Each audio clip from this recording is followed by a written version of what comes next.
الحمد لله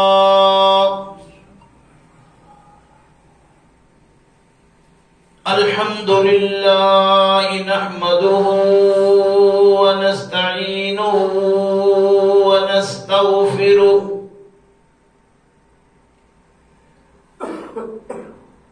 ونعوذ بالله من شرور أنفسنا ومن سيئات أعمالنا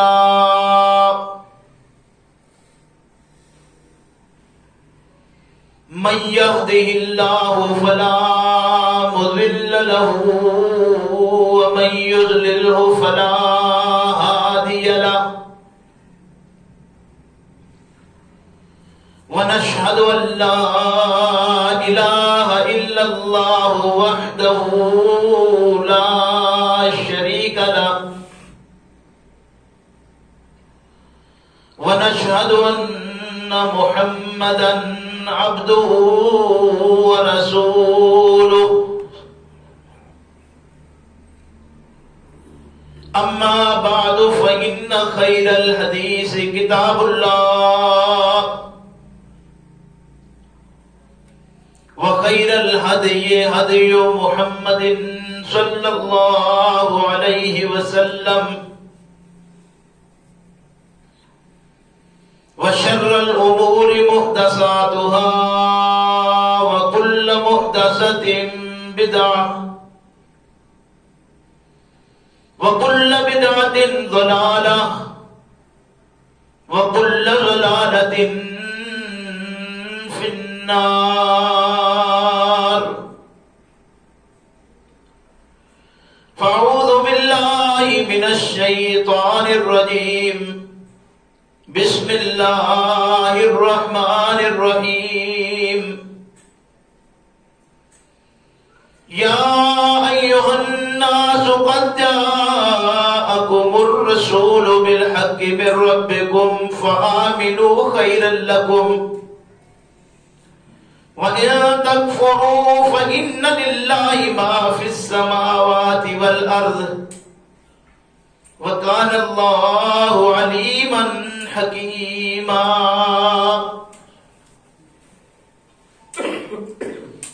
يا أهل الكتاب لا تغلوا في دينكم ولا تقولوا على الله إلا الحق إنما المسيح عيسى ابن مريم رسول الله وكلمته ألقاها إلى مريم وروح منه فآمنوا بالله ورسله ولا تقولوا ثلاثة انتهوا خيرا لكم إنما الله إله واحد سبحانه أن يكون له ولد له ما في السماوات وما في الأرض وكفى بالله وكيلا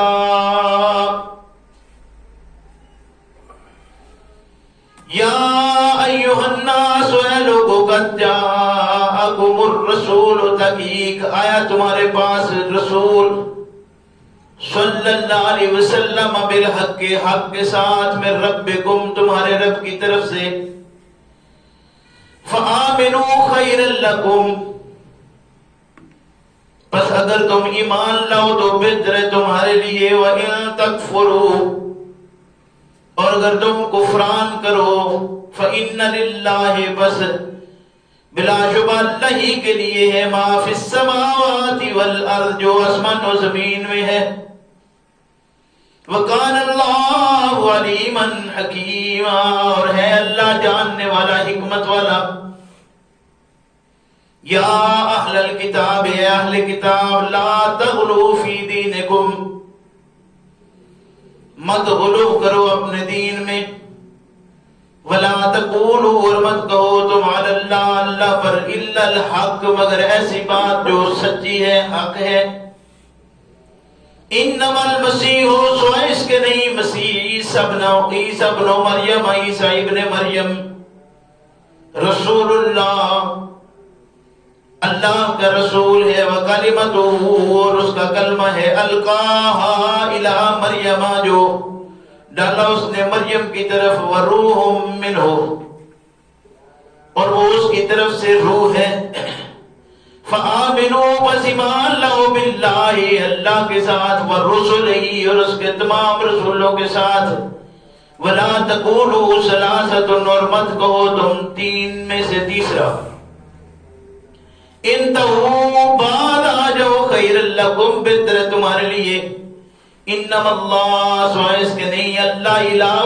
واحد وہ معبود اکیلا ہے، سبحانہ پاکیزگی ہے اس کے لیے، ان یکون لہ ولد یہ کہ ہو اس کے لیے اولاد، لہو ما فی السماوات وما فی الارض اسی کے لیے جو آسمان و زمین میں ہے، وکفا باللہ وکیلا اور اللہ ہی کی کارسازی بس کرتی ہے، سبحان ربک رب العزت عما یصفون وسلام علی المرسلین والحمد للہ رب العالمین۔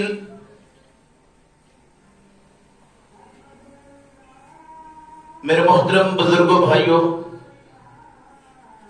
جیسا کہ آپ کو معلوم ہے کہ اس وقت ہماری سورہ النساء آخری آیات پر ہے۔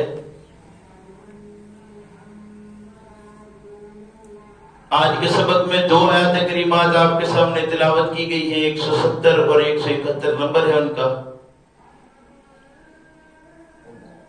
اللہ رب کریم سے دعا ہے کہ اللہ ہم سب کو اپنی اس کتاب کو صحیح معنوں میں سمجھنے کی توفیق عطا فرمائے اور سمجھ کر اپنی زندگی کو اس کے مطابق بنانے کی توفیق عطا فرمائے۔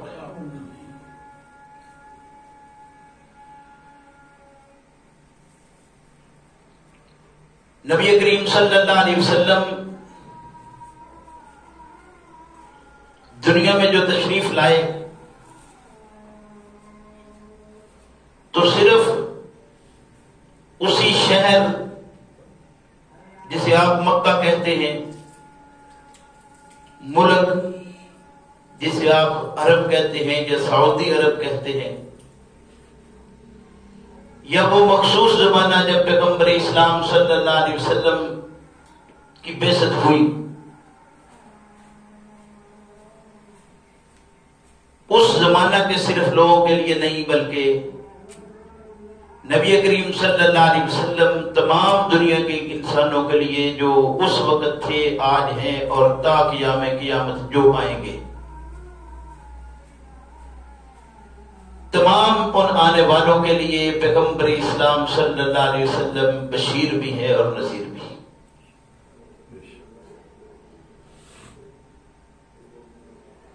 جو انسان بھی پیغمبر اسلام صلی اللہ علیہ وسلم کی نبوت کے بعد نبوت کا دعوے دار ہو یا کسی دوسرے کی نبوت کا قائل ہو جائے، کسی دوسرے شخص کی نبوت کو تسلیم کر لے، تو حقیقت بات تو یہ ہے کہ وہ صرف دائرہ اسلام سے نہیں، وہ دائرہ انسانیت سے خارج ہو جانے والا ہے، کیونکہ محمد رسول اللہ صلی اللہ علیہ وسلم اسلام کے رسول نہیں، انسانوں کے لیے رسول ہیں۔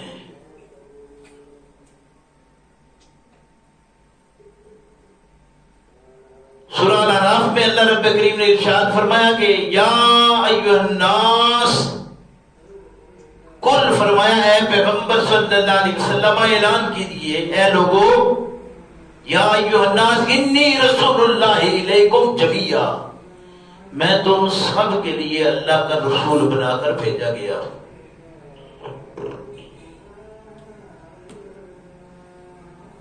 پھر دوسرے مقام پر اللہ رب کریم نے ارشاد فرمایا وما ارسلناک الا رحمتا للعالمین، ہم نے اے پیغمبر صلی اللہ علیہ وسلم آپ کو نہیں بھیجا مگر جہانوں کے لیے رحمت بنا کر، وقتی لوگوں کے لیے نہیں، مخصوص علاقے کے لیے نہیں، مخصوص انسانوں کے لیے نہیں، مخصوص گروہ یا پارٹی کے لیے نہیں، مخصوص خاندانوں کے لیے نہیں، بلکہ آپ کو جو بھیجا گیا ہے وہ تمام جہانوں کے لیے ہے۔ پھر ایک مقام پر یوں فرمایا کہ تبارک الذی نزل الفرقان علی عبدہ لیکون للعالمین نذیرا، بابرکت ہے وہ ذات، نزل الفرقان، جس نے یہ قرآن کو نازل کیا، علی عبدہ، اپنے بندے پر، جنہیں محمد الرسول اللہ صلی اللہ علیہ وسلم کہتے ہیں۔ کیوں؟ فرمایا لیکون، تاکہ ہو وہ للعالمین نذیرا، آنے والے جتنے ہیں ان سارے زمانوں کے لیے ڈرانے والا۔ گویا پیغمبر اسلام صلی اللہ علیہ وسلم تا قیام قیامت نبی، اور قرآن تا قیام قیامت ہدایت کی کتاب۔ جیسے رسول کو تبدیل کرنا ممکن نہیں ہے، ایسے ہی اس کتاب کے بدلے میں کسی کتاب کو لانا یا اس کے ساتھ کسی اور کو ملانا بھی ممکن نہیں ہے۔ نہ محمد الرسول اللہ صلی اللہ علیہ وسلم کے ساتھ اور نہ ہی آپ کے بعد کوئی نبی، ایسے ہی نہ ہی قرآن کے ساتھ اور نہ ہی اس کتاب کے بعد کوئی کتاب۔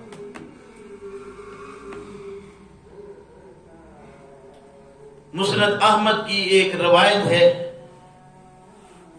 عبداللہ بن عمر بن العاص رضی اللہ عنہ اس کے راوی ہیں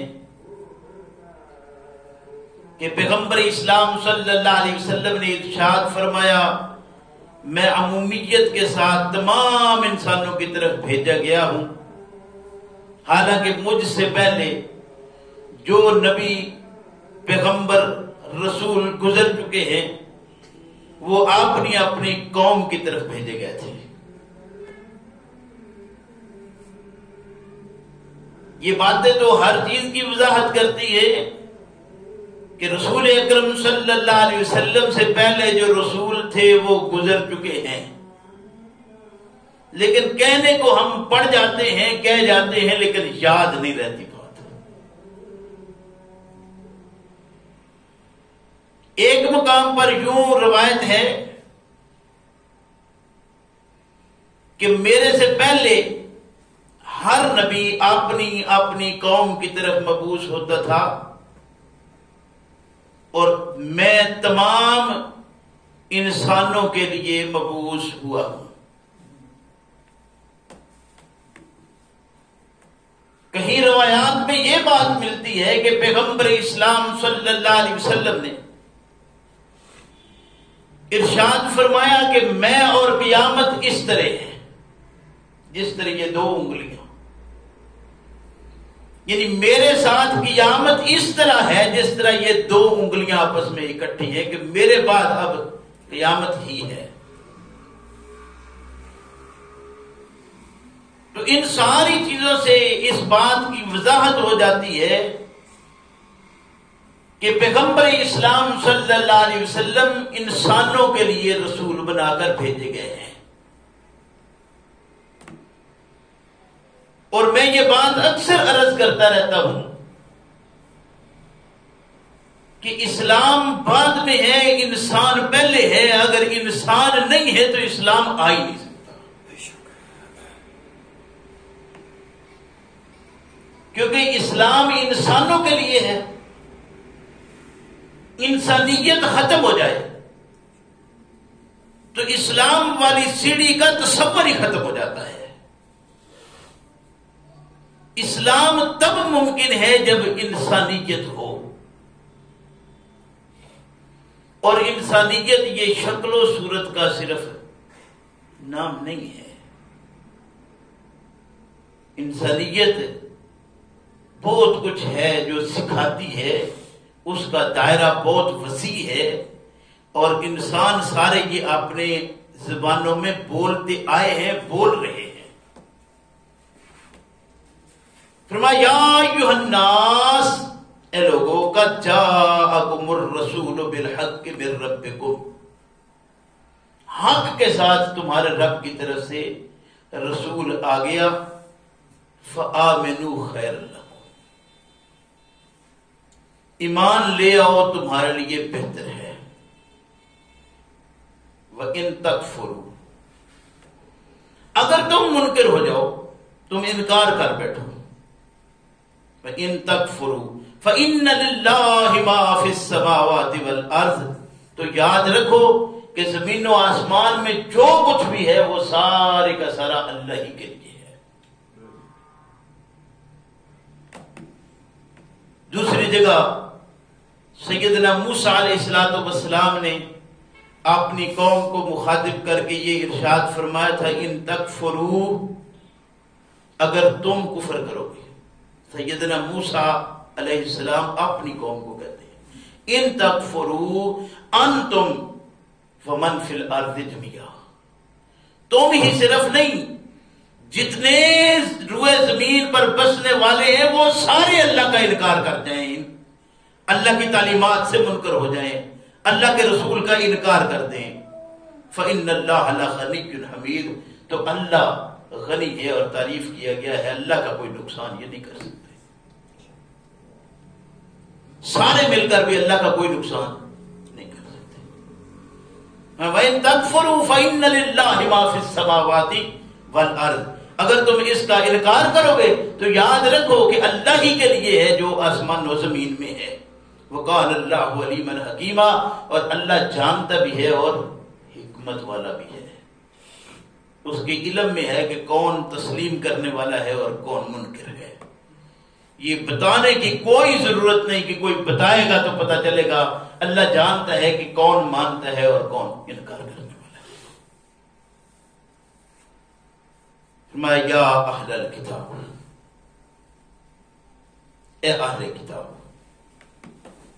لا تغلوا فی دینکم، بہت حساس مسئلہ ہے آج کی سورت کی اس آیت مبارکہ میں، سورہ النساء کی آیت نمبر 171۔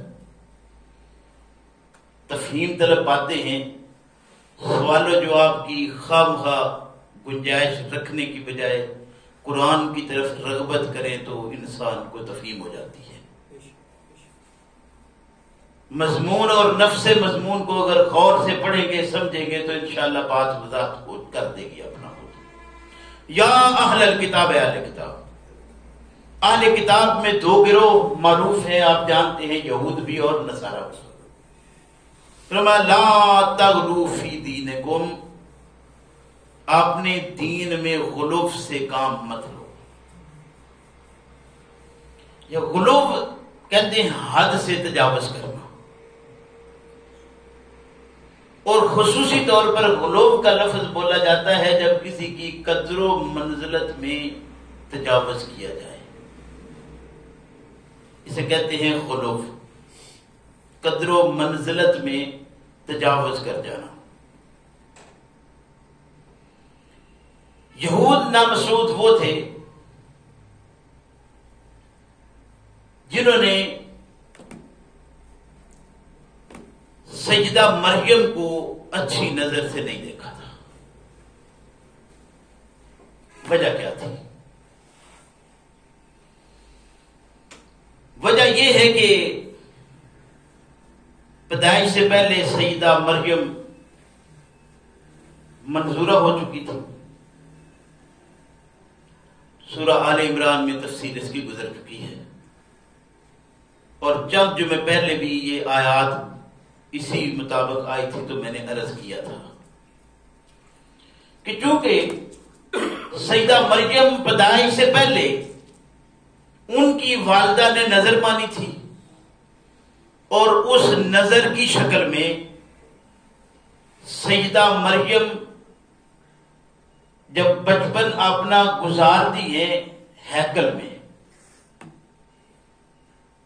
تو ان کے ہاں یہ بات تھی کہ جب کسی کی نظر مانی جائے اور منظور ہو جائے تو اس منظور کی شادی اور نکاح نہیں ہے۔ اللہ رب کریم نے وضاحت کر دی کہ جس بیٹے کا تصور زوجہ عمران کے خیال میں ہے، مریم کی والدہ کے ذہن میں ہے، اللہ نے ارشاد فرمایا کہ اس بیٹے سے کئی گنا بہتر بیٹی تجھے میں عطا کر رہی ہوں۔ پھر وہ نظر مانی ہوئی تھی، وہ منظور ہو گئی۔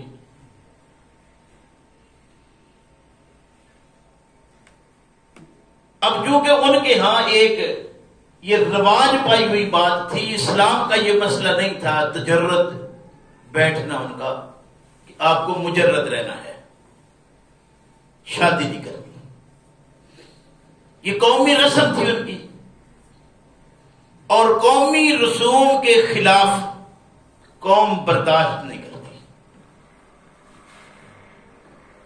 اور یہ نہیں کہ اس وقت، آج بھی برداشت نہیں کرتی، جس کی 20 مثالیں آپ کے ہاں آج موجود ہیں، کہ لوگ دین کے نام سے کام کرتے ہیں جبکہ دین میں ان کا کوئی تصور نہیں ہے، اور لوگ مجبور ہیں نہ کریں تو ان کو معاشرہ برداشت نہیں کرتا۔ معروف چیزیں ہیں آپ کے ہاں، یہ کل ہے، رسم کل کہتے ہیں اسے، آج تک کسی نے اعلان میں کہا وہ سنت ہے، رسم کل۔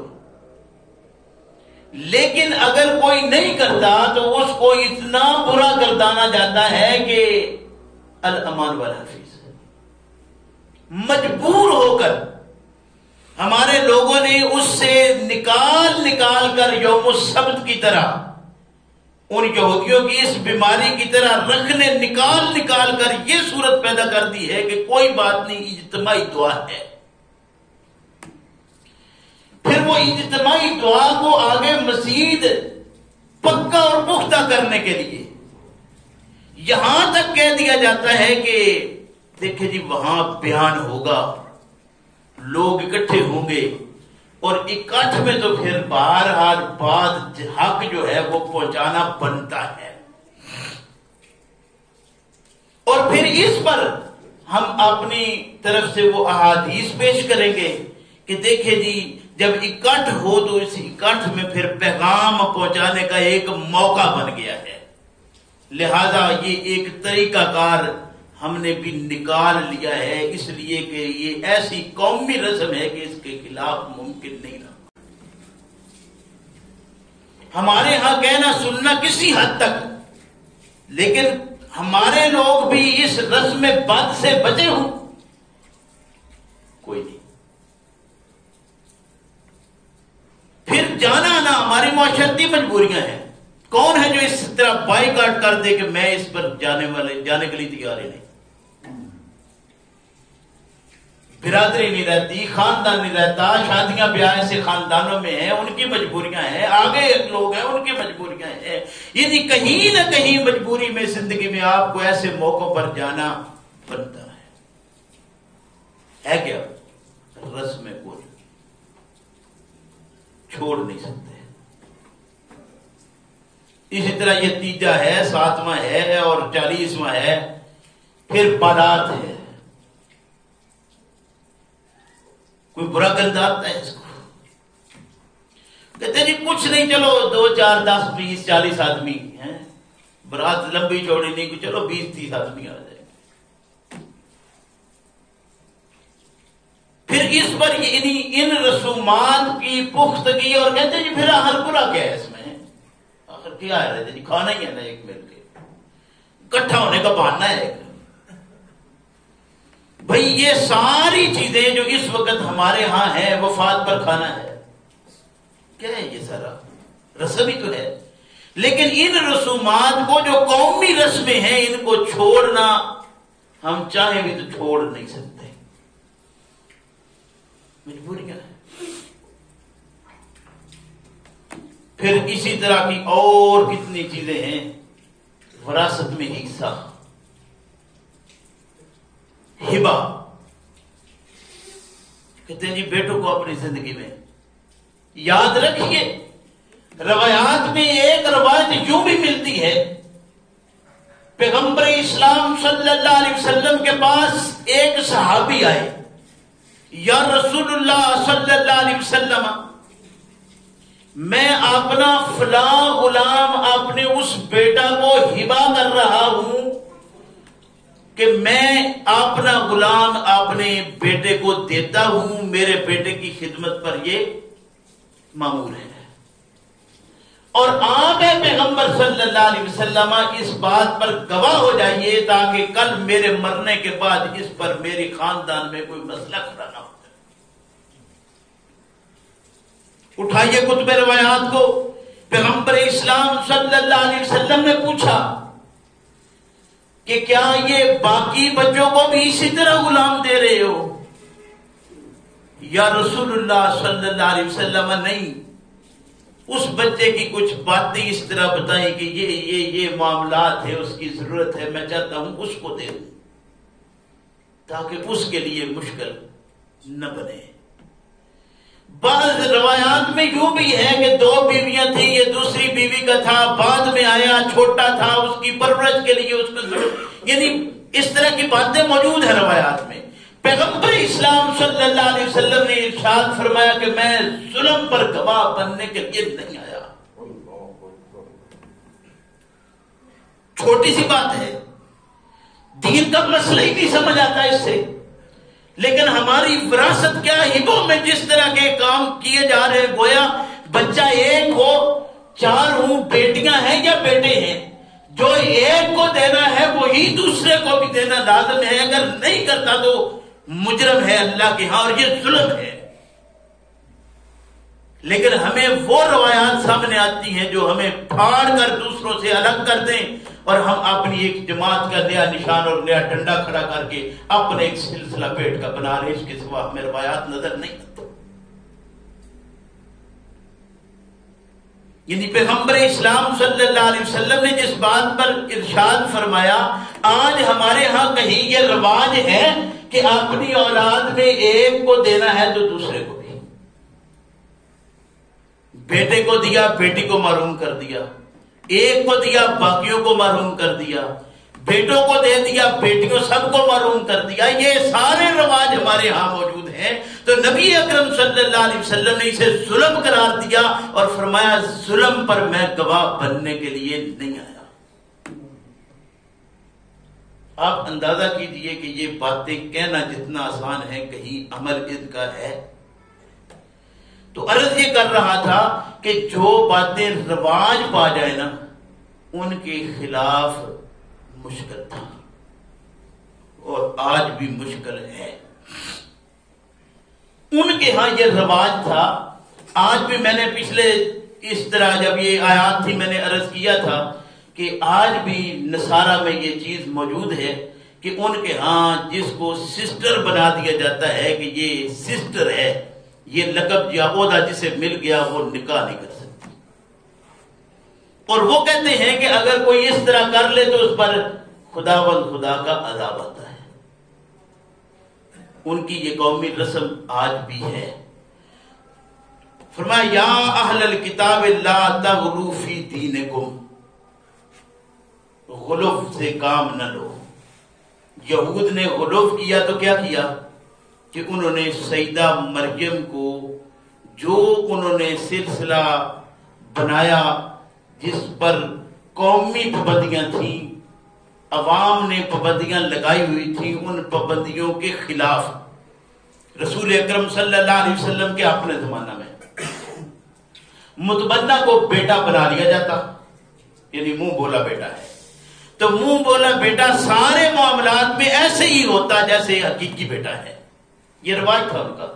اس رواج کو، رسم بد کو ختم کرنے کے لیے پیغمبر اسلام صلی اللہ علیہ وسلم سے کتنا بڑا کام لیا گیا کہ آپ صلی اللہ علیہ وسلم کو پہلے جا کر رشتہ طلب کرنا پڑا پھوپھو کے گھر سے، پھر رشتہ ہو گیا، پھر شادی ہوئی، پھر شادی کے بعد معاملات بن نہ آئے، پھر طلاق تک نوبت پہنچی اور رسول کریم صلی اللہ علیہ وسلم نے اس کے ساتھ نکاح کیا، جس کا نتیجہ یہ نکلا کہ آج ہم تک یہ بات پہنچ گئی کہ متبنہ اور حقیقی میں فرق ہوتا ہے.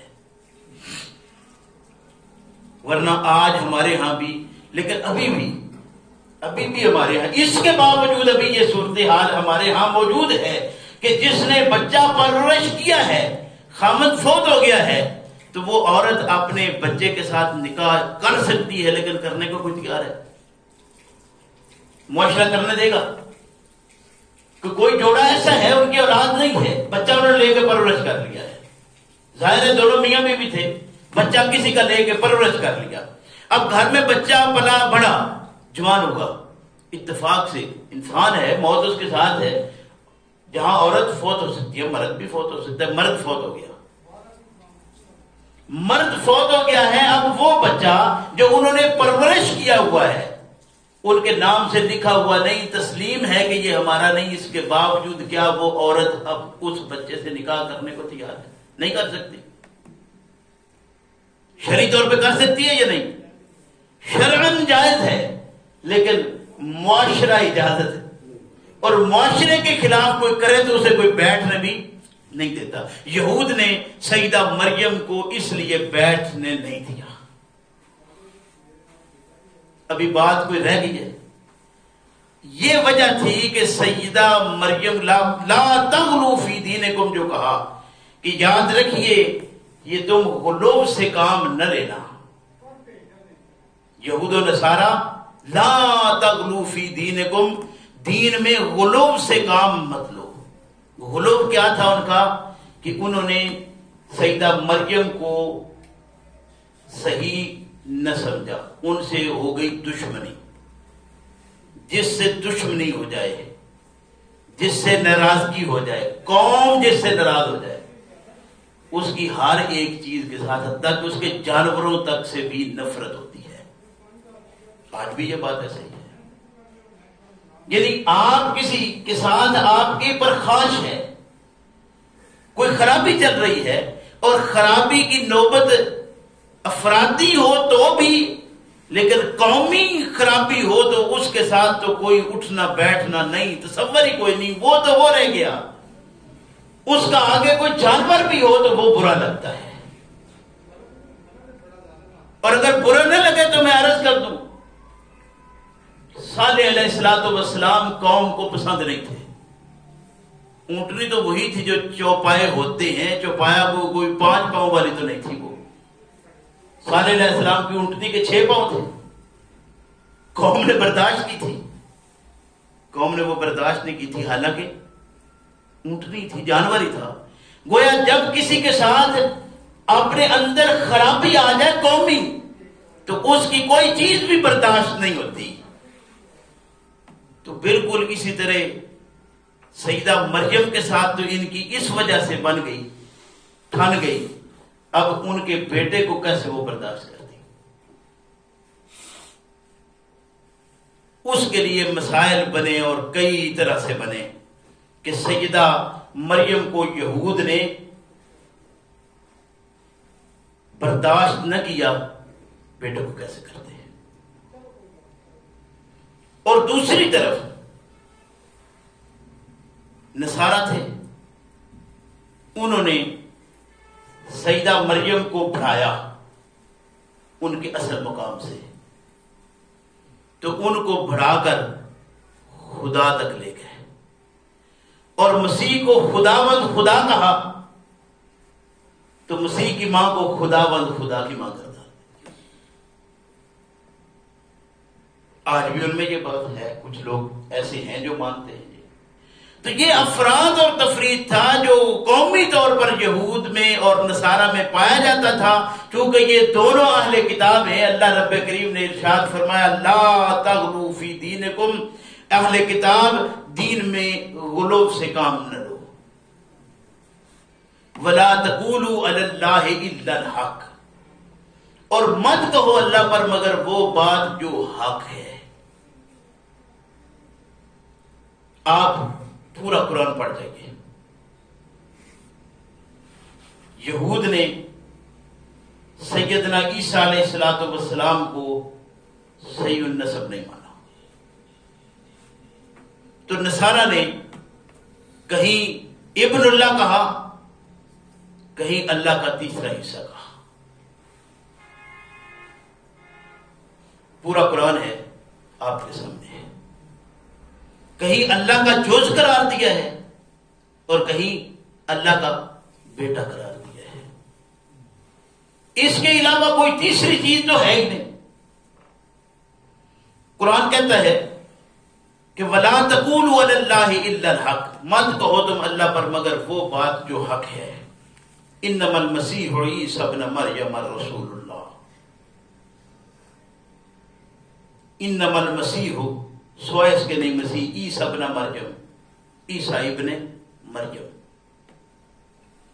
پہلا سوال کہ اگر آج زمانے میں لوگ کرتے ہیں کہ اگر ان کا کوئی باپ تھا تو ابن مریم کیوں؟ اگر یہ بات صحیح ہے تو آئیے عبداللہ ابن ام مکتوم تھے، انہیں ابن ام مکتوم کیوں کہا گیا؟ ماں کے ساتھ کنیت ہے. اگر ماں کے ساتھ کنیت ہونے سے باپ کی نفی ہوتی ہے تو عبداللہ ابن ام مکتوم کو بن باپ تسلیم کر لو گے؟ اس کا مطلب ہے یہ رواج ہے. ماں کی طرف کنیت چلے جانا کوئی قباحت والی بات نہیں تھی. ماں بھی وہ ہے جسے اللہ رب کریم نے پسند کیا ہوا ہے. یہ کوئی عام ماں نہیں ہے. ابن الحنزلہ کا نام سنا؟ ابن الحنزلہ، حنزلہ ایک عورت تھی، ان کے بیٹے ہیں صحابی رسول ہیں اور رضی اللہ عنہ. جیسے عبداللہ ابن ام مکتوم صحابی رسول ہیں، اسے ہی ابن الحنزلہ بھی صحابی رسول ہیں. اچھا، ابن القوا، ابن القوا بھی یہ صحابی ہیں سارے. ابن القوا اپنی ماں کی طرف ان کی کنیت ہے، قوا عورت تھی. ابن بیضا، بیضا نبی کریم صلی اللہ علیہ وسلم کی پھپھو تھی، اور ابن بیضا یعنی بیضا کا بیٹا اور نبی کریم صلی اللہ علیہ وسلم کے پھپھوزاد بھائی ابن بیضا کے نام سے ہی معروف ہیں. ابن جوہینہ، یہ کتابوں میں آج بھی ان کے نام اسی طرح ہے جس طرح میں عرض کر رہا ہوں. جوہینہ بھی عورت ہے. ابن مرجانہ ماں سے کنیت ہے. ابن ام ایمن، ام ایمن رسول اللہ صلی اللہ علیہ وسلم کی کزن تھی، ان کا بیٹا، ام ایمن کا بیٹا. ابن افرا، افرا بھی عورت ہیں. ابن افرا کے نام سے صحابی معروف ہیں، رضی اللہ عنہم ورضوا عنہ. یہ صحابہ ابن الحنفیہ، یہ سارے نام معروف ہیں. اور ان معروف ناموں میں آج کوئی شخص بھی ان کی کنیت کی وجہ سے یہ ثابت نہیں کرتا کہ ان کے باپ نہیں ہیں. ایک نہیں کئی ایک مثال ہے. اچھا، دوسری جگہ قرآن سے ایک مثال لے لیں. سیدنا موسیٰ علیہ السلام واپس آئے تھے کوہ طور سے اور آ کر اپنے بھائی کو پکڑا تھا. بھائی نے کیا کہا تھا؟ یا ابن ام ان القوم استضعفونی وقالوا یقتلوننی فلا تشمت بی الاعداء. یا ابن ام، میری ماں جائے. اگر ماں کی طرف کنیت اتنی تکلیف دہ ہے تو پھر یہ تو بہت زیادہ ہے، ایک دو نہیں ہے. اچھا، میں اپنے گاؤں کی ابھی بھی وہ آدمی موجود ہے، ایک مثال دیتا ہوں تازہ ترین. کہ کہ ہمارے گاؤں میں ایک خاتون ہے، مجھے اس کا نام صحیح آتا بھی نہیں، ماری ماری اسے کہتے ہیں، کیا نام ہے مجھے نہیں پتا، وہ کہیں سے شادی ہو گیا ہی، مجھے اس کے گاؤں کا بھی نہیں پتا کہاں سے ہے، لیکن معروف ہے، اس لیے عرض کر رہا ہوں، ایسے بات آئی ہے تو کر رہا ہوں کہ آج بھی ہمارے یہ بات ہے۔ اور معروف ہے بشیر ماریدہ، اس کا والد تو نہیں، لیکن کیونکہ لمبرداری جو ہے وہ بڑے بیٹے کو ملتی ہے، اور یہ لمبرداروں کا گھر تھا، اس کا مطلب ہے دادا اس کا نمبردار تھا، بشیر کا دادا نمبردار تھا، اور نمبردار کے گھر کی بات ہے کہ اس کے بیٹے کی بجائے اس کی بہو کے نام سے اس کے بچے کیا اس کے پوتے آگے معروف ہے۔ گھر بھی بڑا ہے، خاندان بھی بڑا ہے، اور عورت اس گاؤں کی بھی نہیں ہے، لیکن آخر اس کا مطلب ہے اس عورت میں کوئی باتیں ایسی تھیں اپنے وقت میں کہ آج اس کے بچے اس عورت کے نام سے معروف ہیں۔ تو یہ کوئی اتنی بڑی بات نہیں کہ اگر کسی کو ماں کے ساتھ معروف کر دیا جائے تو وہ یہ ابن مریم ہونا کوئی غلطی ہو گئی۔ ماں کا ایک اپنا مقام ہے۔ پھر آج وہ جو کتابیں ہمارے پاس سابقہ کتب سماوی افراط و تفریط والی، آج بھی ان میں یہ بات موجود ہے کہ سیدنا عیسیٰ علیہ السلام کو کہا گیا کہ آپ گم تھے، آپ کے ماں باپ آپ کو تلاش کر رہے تھے۔ ابھی موجودہ وقت میں حوالہ چاہیے ہو تو میں دکھا دوں گا، کیونکہ میں وہ لکھ کر نہیں لایا، ورنہ میں آپ کو حوالہ بھی بتا دیتا کہ آج بھی غالباً یوحنا کی ہے ایک وہ آیت جس میں یہ بات موجود ہے کہ آپ کے ماں باپ آپ کو تلاش کر رہے تھے۔ تو اس میں وہ کدھر بات جاتی ہے یہ مجھے نہیں پتا۔ کہا یا اہل الکتاب لا تغلوا فی دینکم، دین میں غلو سے کام نہ لو، ولا تقولوا علی اللہ الا الحق، اور نہ کہو اللہ پر مگر وہ بات جو حق ہے۔ انما المسیح عیسی ابن مریم، سوائے اس کے نہیں، مسیح عیسیٰ ابن مریم۔ ابن مریم کلیئر ہوا، فرمایا رسول اللہ علیہ السلام، رسول اللہ، اللہ کا رسول ہے۔ سیدنا عیسیٰ اللہ کے رسول ہیں، اور رسول ہو اور وہ صحیح النسب نہ ہو، جیسے یہود کا نظریہ تھا، میں اس لیے عرض کر رہا ہوں، رسول ہو اللہ کا اور صحیح النسب نہ ہو، یہ یہود کو جواب دے دیا کہ ابن مریم رسول اللہ، اللہ کا رسول، وکلمتہ، اور اس کا کلمہ۔ کلمہ کیا ہے؟ بشارت کا ظہور۔ ان اللہ یبشرک بکلمۃ، اللہ تجھے ایک کلمہ کی بشارت دیتا ہے۔ گویا ناسازگار حالات میں بھی واقعہ ہو جانے والا بشارت کا پورا ہونا، یہ بشارت تھی کلمہ کی، وہ کلمہ جس کی پہلے بشارت دی گئی ہے۔ فرمایا وَكَلِمَتُهُ أَلْقَاهَا إِلَى مریم، وہ کلمہ جسے مریم کی طرف القا کیا گیا۔ گویا ناسازگار حالات کے باوجود اللہ رب کریم کا یہ کلمہ تھا، اس کی بشارت دی گئی تھی، اللہ نے اس کو پورا کرنا تھا۔ اور یہ بشارت کب ہوئی؟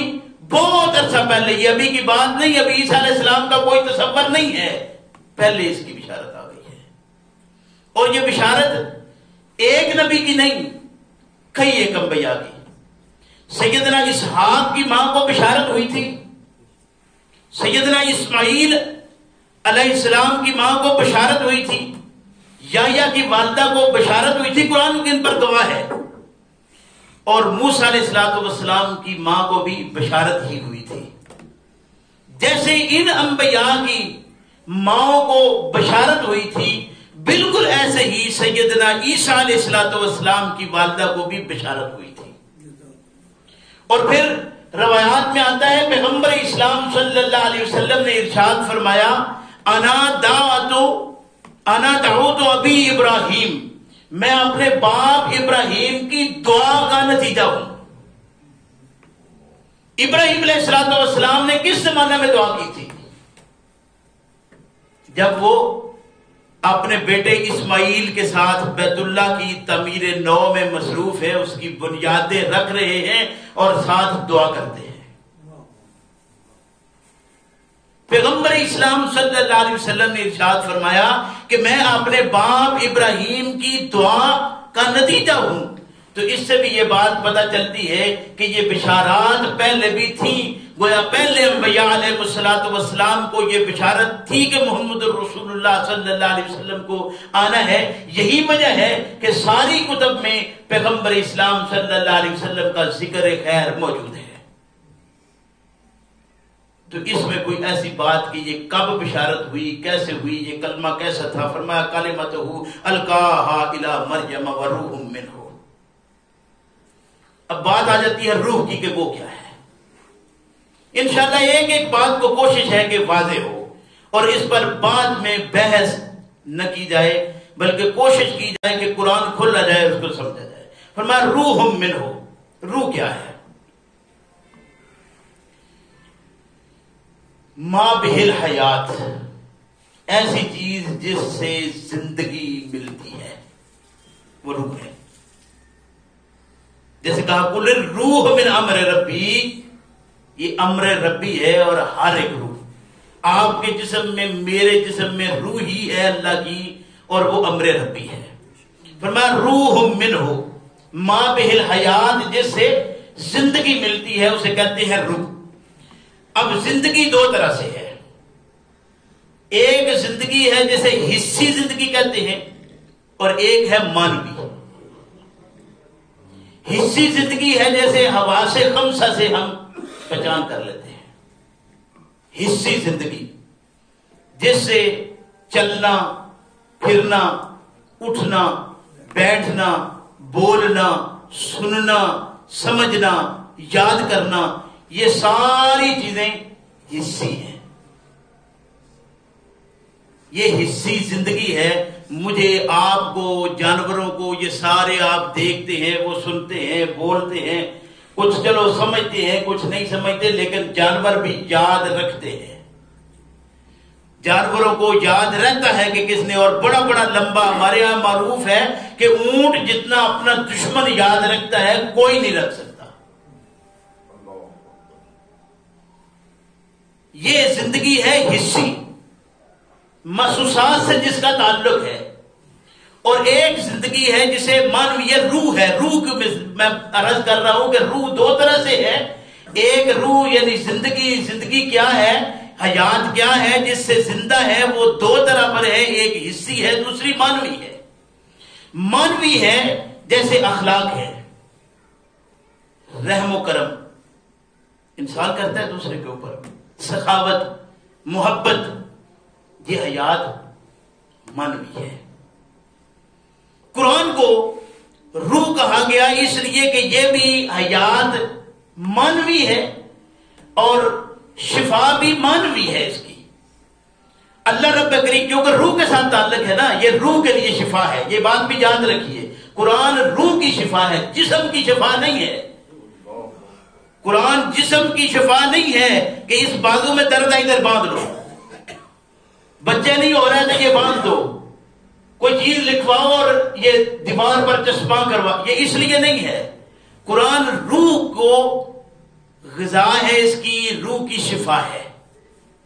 اور اللہ رب کریم نے ارشاد فرمایا وَكَذَلِكَ، اور اسی طرح اوحینا الیک، وحی کی ہم نے تیری طرف ہے پیغمبر صلی اللہ علیہ وسلم، روحا من امرنا، روح اپنے حکم سے۔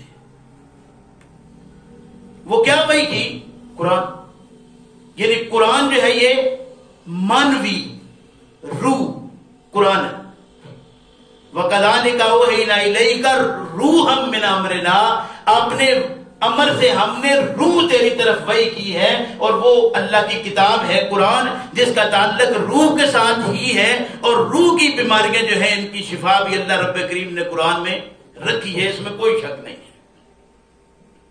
شفاء لما فی الصدور قرآن نے دوسرے مقام پر فرمایا ہے کہ یہ سینوں کے اندر یعنی دلوں میں جو چھپی بیماریاں ہیں نا، یہ ان کا علاج کرتا ہے، بشرطے کہ اس کو کوئی صحیح معنوں میں استعمال تو کرے۔ دعا لے کر، دعا جو ہوتی ہے ایک ہے دعا، ایک ہے دوا، دوا لے کر آپ اس کو جسم سے باندھتے ہیں نہیں، اس کو جسم کا حصہ بنائیں گے، انجیکٹ کریں گے، اندر کھا کر کوئی کسی اور طریقے سے کچھ لگا کر کچھ یعنی کسی نہ کسی طریقے سے، وہ بھاپ کی شکل میں ہو، وہ ویسے شکل اس کی ہو، کسی بھی فارم میں آپ لیتے ہیں اس کو، وہ پانی کی شکل میں ہے، لیکوڈ ہے، کسی بھی شکل میں آپ اس کو انجیکٹ کر دیتے ہیں، دے دیتے ہیں جسم کو، تو جسم کی بیماری اس سے دور ہونا ممکن ہے۔ لیکن روح کی بیماری کے لیے اللہ نے قرآن بھیجا ہے۔ اگر قرآن کی طرف آئیں گے تو معاملہ تب بنے گا۔ اللہ ارشاد فرماتے ہیں کہ یہ روح منہ ہو، یعنی آدم کی روح پر اطلاق کیا، وَنَفَخْتُ فِيهِ مِن رُوحِي۔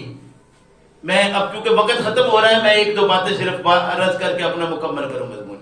روح وَنَفَخْتُ فِيهِ مِن رُوحِي الحجر کی آیت نمبر 15 پڑھ لیجیے۔ جب آدم کا جسم بنایا گیا تو جسم میں جو روح پھونکی گئی، فرمایا وَنَفَخْتُ فِيهِ مِن رُوحِي، ہم نے اس میں اپنی روح پھونکی۔ اب اس کو آدم کے ساتھ ملا کر یہ نہ فوراً سمجھ لیجئے کہ وہ آدم کو بھی روح پھونکی تھی اور عیسیٰ کو بھی روح پھونکی تھی، پھونکی تو پھر ایک ہو گئی بات، کیونکہ دوسری جگہ قرآن نے بیان بھی کر دیا ان مثل عیسیٰ عند اللہ کمثل آدم، تو اس کو آپس میں نہیں ملانا۔ ابھی یہ بات ہے جدھر ہم چل رہے ہیں۔ دوسرے مقام پر اللہ رب کریم نے ارشاد فرمایا عام انسانوں کے لیے، فرمایا ثم جعل نسلہ من سلالۃ من ماء مہین، ثم جعل نسلہ من سلالۃ من ماء مہین۔ انسان کیا کرتا ہے؟ امنا، یعنی ہر بچہ کو مادہ منویہ سے تخلیق کیا، من ماء مہین، ثم سواہ، پھر جب وہ برابر ہو گیا، وَنَفَخَ فِيهِ مِن رُوحِهِ، اور میں نے اس میں اپنی روح پھونک دی۔ گویا ہر انسان میں اللہ رب کریم نے اپنی روح ہی پھونکی ہے۔ روح منہ سے مراد الگ کوئی روح نہیں ہے، وہی روح ہے جو انسانوں میں پھونکی جاتی ہے۔ میں کیا کہہ سکتا ہوں، قرآن ہے۔ فرمایا فآمنوا باللہ ورسلہ، آخری بات عرض کر رہا ہوں، فرمایا آمنوا باللہ ورسلہ، اللہ پر بھی ایمان لاؤ اور اس کے تمام رسولوں پر ایمان لاؤ۔ کسی ایک رسول کو بیچ میں سے الگ نہ کر دو، سارے رسولوں کو برابر مانو۔ اللہ مجھے آپ کو سمجھ کی توفیق دے، ربنا لا تزغ قلوبنا بعد إذ هديتنا وهب لنا من لدنك۔ الحمد لله نحمده ونستعينه ونستغفره ونعوذ بالله من شرور أنفسنا ومن سيئات أعمالنا، من يهده الله فلا مضل له ومن يضلله فلا هادي له، ونشهد أن لا إله إلا الله وحده لا شريك له، ونشهد أن محمدا عبده ورسوله، أما بعد فإن خير الحديث كتاب الله، وخير الهدي هدي محمد صلى الله عليه وسلم، وشر الأمور محدثاتها، وكل محدثة بدعة، وكل بدعة ضلالة، وكل ضلالة في النار۔ فأعوذ بالله من الشيطان الرجيم، بسم الله الرحمن الرحيم۔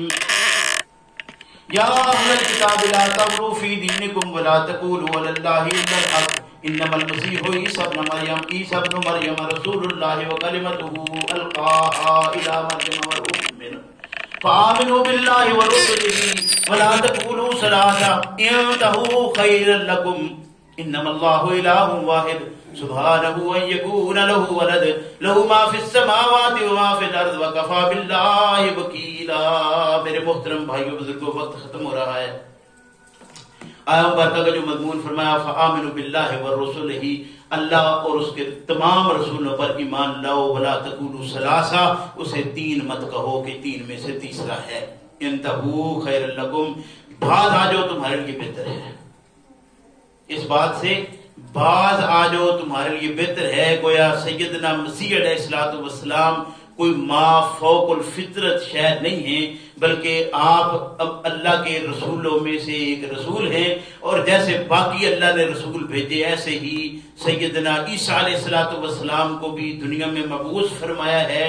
اور جو آپ کا نظریہ ہے، یعنی یہود نے جو صحیح النسب نہیں کہا نعوذ باللہ، اور نصارہ نے جو ابن اللہ یا ثالث الثلاثہ کہا، تو فرمایا اس سے بعد آ جاؤ، غلوب سے کام نہ لو، ولا تقولوا ثلاثہ انتہوا خیر لکم، باز آ جاؤ، بہتر تمہارے لیے یہی ہے۔ انما اللہ الہ واحد، سوائے اس کے نہیں کہ اللہ اکیلا معبود ہے، اکیلا معبود ہے۔ سبحانہ ان یکون لہ ولد، وہ اس بات سے پاک ہے کہ اس کی کوئی اولاد ہو۔ اس آیہ مبارکہ کی تفسیر 25ویں پارے میں ایک آیت ہے، فرمایا کہ ان کان للرحمن ولد فانا اول العابدین، اگر واسطے رحمان کی اولاد ہو تو میں سب سے پہلے اس کا فرما بردار ہوگا۔ تو اللہ کے لیے اولاد ہونا جب ممکن ہی نہیں، قل هو اللہ احد اللہ الصمد لم یلد ولم یولد، لم یلد ولم یولد، نہ وہ کسی سے ہے اور نہ اس سے کوئی ہے۔ یہ ایسی فیصلہ کن بات ہے، اور اللہ کے لیے یہ بات یعنی سمجھ لینا چاہیے کہ عابد کا مطلب ایک ہی نہیں، عبدہ یا بدو ہو تو معنی اور ہے، عابدہ یا بدو ہو تو معنی اور ہو جاتا ہے۔ عابدہ عابدین کا مطلب عانفین سے، یعنی اگر رحمان کے اولاد ہو تو میں اس رحمان کا انکار کر دوں، میرا وہ رحمان نہیں، میں اسے رحمان نہیں مانتا جس کی اولاد ہو۔ فرمایا سبحانہ ان یکون لہ ولد، پاک ہے وہ اس سے کہ اس کے لیے کوئی اولاد ہو۔ لہ ما فی السماوات و ما فی الارض، زمین و آسمان میں جو کچھ بھی ہے وہ سب اسی کا ہے، کوئی شے اس کے آتا قدرت سے باہر نہیں ہے۔ وکفا باللہ وکیلا، اور کارسازی کے لیے اللہ کفایت کرتا ہے۔ میرے بھائی، اللہ رب کریم ہم سب کو قرآن کریم کو صحیح معنوں میں سمجھنے کی توفیق عطا فرمائے۔ یہ مسائل ایسے ہیں جو میں عام سٹیج پر بیان نہ کرتا ہوں، نہ پسند کرتا ہوں، لیکن بات آئے تو کرنا پڑتی ہے۔ اس کے علاوہ کوئی بات ہو تو انشاءاللہ تفہیم طلب ہو میں حاضر ہوں، لیکن اس کے متعلق ایسی باتوں کو ہوا دیتے رہنا مناسب نہیں۔ تفہیمات ہیں، اللہ توفیق دے۔